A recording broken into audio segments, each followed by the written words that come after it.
Oke, Assalamualaikum warahmatullahi wabarakatuh. Kami dari kelompok 4 ingin membahas tentang sistem basis data UMKM Fashionku.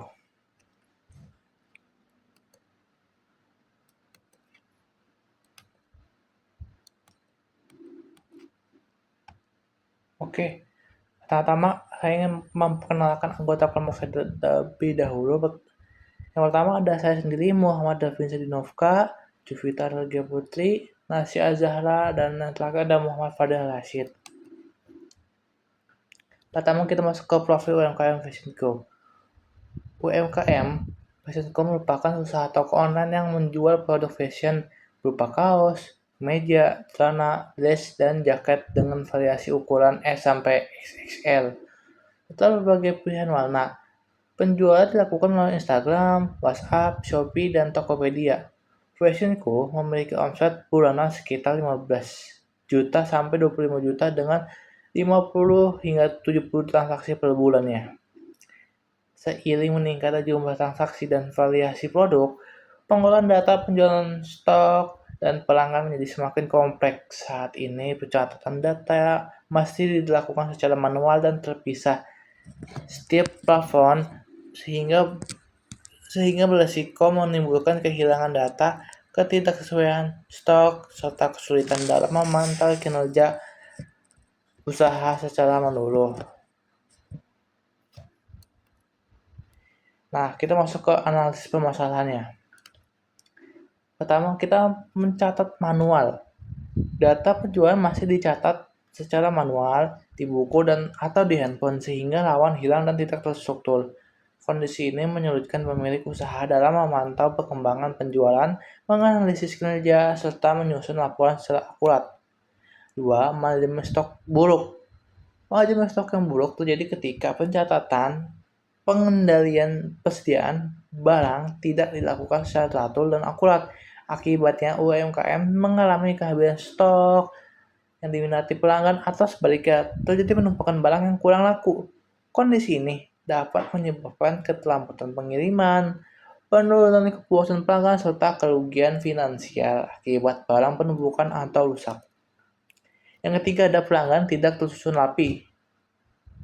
Informasi pelanggan masih tersebar di berbagai platform seperti Instagram, WhatsApp, dan Marketplace, sehingga tidak tersimpan dalam satu sistem terpusat. Hal ini menyulitkan pemilik usaha dalam mengelola data pelanggan, melakukan pencatatan riwayat pembelian, serta menyusun strategi pemasaran yang tepat sasaran. Yang keempat ada tracking pesanan sulit. Tidak ada sistem untuk melacak status pesanan, pending, pos pengiriman, dan proses selesai pemesanan. Yang kelima ada laporan keuangan tidak akurat. Pelaku usaha kesulitan membuat laporan penjualan karena pencatatan masih dilakukan secara manual dan belum menggunakan sistem, sehingga datanya sering tidak rapih dan mudah terjadi kesalahan. Variasi produk yang rumit. Pengelolaan produk menjadi sulit karena setiap barang memiliki banyak variasi, seperti ukuran S, M, L, XL, dan warna yang menyebabkan stok dan pencatatan penjualan sulit dikontrol secara akurat. Kemudian, solusi sistem basis data, kebutuhan fungsional, catatan produk lengkap dengan varian ukuran warna, manajemen stok per varian dengan alert stok minimum, sistem pemesanan dengan tracking status real time, database pelanggan dengan riwayat pembelian, laporan penjualan otomatis harian, mingguan, bulanan, query produk terlaris dan slow moving. Solusi sistem basis data kebutuhan non-fungsional. Sistem mudah digunakan, user friendly, dapat diakses melalui smartphone, memiliki waktu respon cepat dan stabil, menjamin keamanan data pelanggan dan transaksi, dilengkapi fitur backup dan otomatis. Skenario penggunaan sistem aktor atau pengguna sistem. Pemilik admin, kelola produk, lihat laporan, atur harga, kemudian staff atau CS, input pesanan, update status, cek stok, kemudian pelanggan, opsional lihat katalog, order online. Selanjutnya, skenario 1, pengelolaan data produk, aktor, admin, atau pemilik UMKM. Yang pertama, admin login ke sistem. Yang kedua, admin memilih menu data produk. Yang ketiga, admin menambahkan produk baru dengan informasi nama produk, harga, dan kategori. Yang keempat, admin menentukan variasi produk seperti ukuran S, M, L, XL, dan XXL. Begitu juga dengan warnanya. Yang kelima, sistem menyimpan data produk ke dalam database. Lalu yang terakhir, sistem menampilkan daftar produk yang telah tersimpan. Nah, skenario 2, mengelola stok barang. Aktornya admin. Yang pertama, admin memilih menu manajemen stok. Yang kedua, sistem menampilkan jumlah stok tiap variasi produk. Yang ketiga, admin memperbarui stok masuk atau keluar. Yang keempat, sistem otomatis mengurangi atau menambahkan stok. Yang terakhir, sistem memberi notifikasi jika stok hampir habis. Selanjutnya, skenario 3, proses pesanan pelanggan. Aktornya admin dan pelanggan. Yang pertama, pelanggan melakukan pemesanan melalui platform online. Yang kedua, admin mencatat pesanan ke dalam sistem. Yang ketiga, sistem menyimpan data pesanan dan pelanggan. Yang keempat, admin memperbarui status pesanan, diproses dan dikirim. Lalu yang terakhir, pelanggan dapat mengetahui status pesanan. Selanjutnya, skenario 4, pembuatan laporan penjualan. Aktornya pemilik UMKM. Yang pertama, pemilik memilih menu laporan penjualan. Yang kedua, sistem menampilkan laporan harian, mingguan, atau bulanan. Yang ketiga, sistem menyajikan laporan dalam bentuk tabel atau grafik. Yang terakhir, pemilik menggunakan laporan untuk evaluasi penjualan. Baik, berikutnya saya akan menjelaskan ERD-nya. Pada ERD ini terdapat beberapa entiti utama, yaitu supplier, produk, varian produk, pelanggan, pembelian, pesanan, dan pembayaran. Entiti supplier terhubung dengan pembelian dengan relasi one-to-many, yang artinya satu supplier bisa melakukan banyak transaksi pembelian, tetapi satu pembelian hanya berasal dari satu supplier. Entiti pembelian terhubung ke detail pembelian dengan relasi one-to-many. Ini berarti satu transaksi pembelian bisa memiliki banyak detail barang. Entiti produk dan varian produk juga memiliki relasi one-to-many. Satu produk bisa memiliki banyak varian, misalnya beda warna atau ukuran. Entiti pelanggan terhubung dengan pesanan dengan relasi one-to-many. Artinya satu pelanggan bisa melakukan banyak pesanan, tetapi satu pesanan hanya dimiliki oleh satu pelanggan. Entiti pesanan terhubung dengan detail pesanan. Detail pesanan berisi produk apa saja yang dibeli, jumlah, dan subtotal. Pada ERD ini terdapat dua jenis pembayaran. Yang pertama, pembayaran pembelian terhubung ke pembelian, dan pembayaran penjualan terhubung ke pesanan. Relasi bersifat one-to-one karena satu transaksi memiliki satu data pembayaran. Setelah ERD dibuat, desain ini diubah menjadi relational model. Pada relational model, setiap entity diterjemahkan menjadi table, dan setiap relasi ditetapkan menggunakan primary key dan foreign key. Dengan relational model ini, data lebih terstruktur, tidak terjadi duplikasi data, relasi antar data jelas, dan mudah digunakan untuk query dan laporan bisnis. Oke, selanjutnya saya akan menjelaskan tentang RAD dari Sistem Informasi Pembelian dan Penjualan UMKM Fashion Co.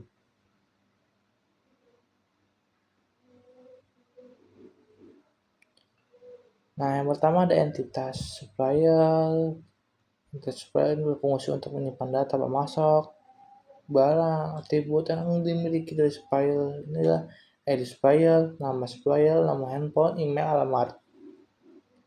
Data supplier digunakan sebagai referensi pada transaksi pembelian sehingga setiap pembelian dapat diketahui berasal dari supplier mana. Kedua ada entitas pembelian. Entitas pembelian mencatat transaksi pembelian barang dari supplier. Atribut yang terdapat pada entitas ini adalah ID pembelian, tanggal pembelian, ID supplier, dan total pembelian. Entitas ini memiliki hubungan dengan detail pembelian untuk mencatat rincian barang yang dibeli. Yang ketiga ada entitas detail pembelian. Entitas pembelian berfungsi untuk menyimpan rincian setiap item yang dibeli dalam satu transaksi pembelian. Atribut antara lain ID detail beli, ID pembelian, ID varian, ID jumlah, harga beli, dan juga total.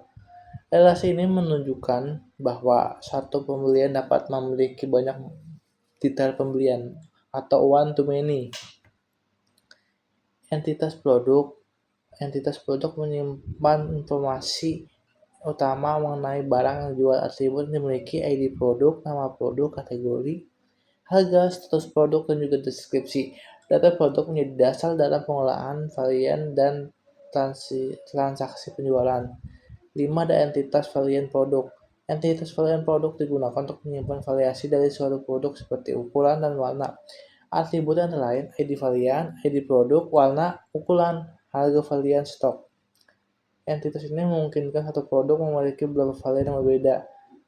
Yang keenam ada entitas pelanggan. Entitas pelanggan menyimpan data konsumen yang melakukan pembelian. Atribut meliputi ID pelanggan, nama pelanggan, nomor handphone, email, alamat. Ketujuh ada entitas pesanan. Entitas pesanan yang memiliki atribut sebagai berikut: ID pesanan, ID pelanggan, tanggal pesanan, total harga, dan juga status pembayaran. Satu pelanggan dapat memiliki lebih dari satu pesanan. Adapun entitas detail pesanan. Entitas detail pesanan berfungsi untuk mencatat rincian produk yang dipesan dalam satu transaksi. Atribut meliputi ID detail pesanan, ID pesanan, ID varian, jumlah, harga satuan, subtotal. Entitas menunjukkan hubungan one to many antara pesanan. Yang ke-9 ada entitas pembelian. Digunakan untuk mencatat pembayaran atas transaksi pembelian. Atribut antara lain ID bayar beli, ID pembelian, tanggal bayar, jumlah bayar, metode pembayaran.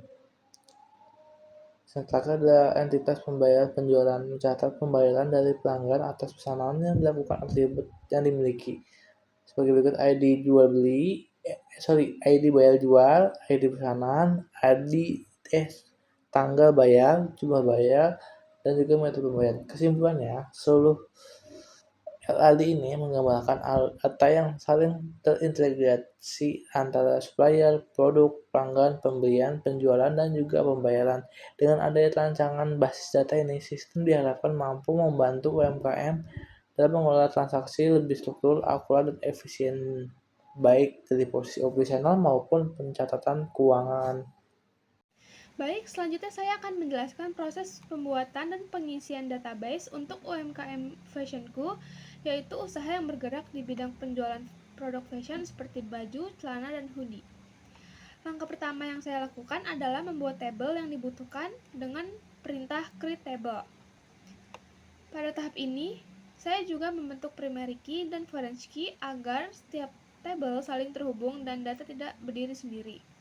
Tabel yang dibuat antara lain supplier, produk, varian produk, pembelian, pelanggan, pesanan, hingga pembayaran.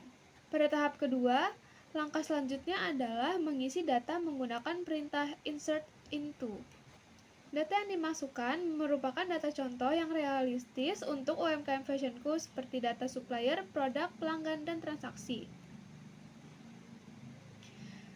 Pada tabel supplier, saya mengisi data pemasok seperti konveksi dan toko kain, misalnya CV sumber busana. Data ini digunakan sebagai sumber pembelian barang fashionku.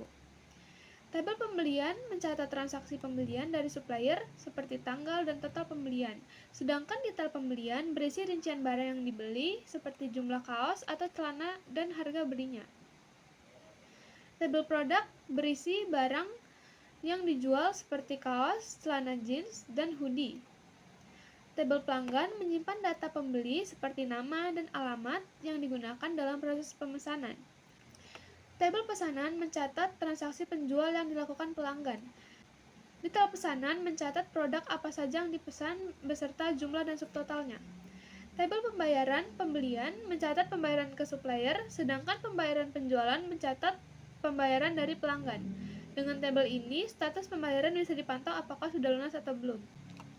Untuk memastikan data sudah berhasil dimasukkan, saya menggunakan perintah select untuk menampilkan isi tabel. Contohnya, select from supplier. Perintah ini digunakan untuk melihat data supplier yang telah diinput. Dengan adanya foreign key, data antar tabel saling terhubung. Misalnya pembeli terhubung ke supplier dan pesanan terhubung ke pelanggan. Hal ini membuat data lebih terstruktur dan menghindari pengulangan data.